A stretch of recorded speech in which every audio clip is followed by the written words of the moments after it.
J'ai débuté à l'âge de 3 ans le modélisme ferroviaire en général, donc avec mon premier train électrique en HO. C'est une échelle universelle qui est très très courante en modélisme ferroviaire. Et après, la collection s'est agrandie en achetant encore du matériel, des locomotives, des wagons, des voitures voyageurs, pour ensuite créer plusieurs convois ferroviaires, si possible en respectant la réalité. J'ai toujours une collection en HO uniquement pour le club. Alors je pratique une autre échelle qui est le N, donc l'échelle 1/160e. Donc tout d'abord ça change du HO. C'est une échelle plus petite que le HO et pour des raisons de place c'est plus pratique. J'ai réalisé un réseau à cette échelle qui fait 1,60 m par 88 cm et on peut arriver quand même à faire pas mal de convois intéressants aussi à cette échelle.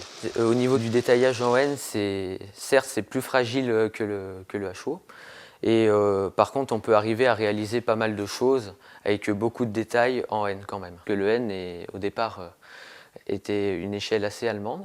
Bon, maintenant on part plus sur du français. Depuis les nouveautés 2011-2012, on trouve notamment au salon de Nuremberg, on a trouvé pas mal de trains français. Si on est assez fort en décor, tout ça, on peut arriver à faire pas mal de choses qui peuvent être très réalistes. Notamment le petit parc d'enfants qui est fait maison. Donc c'est une construction fait main par moi-même et qui est fait qu'avec des choses récupérées.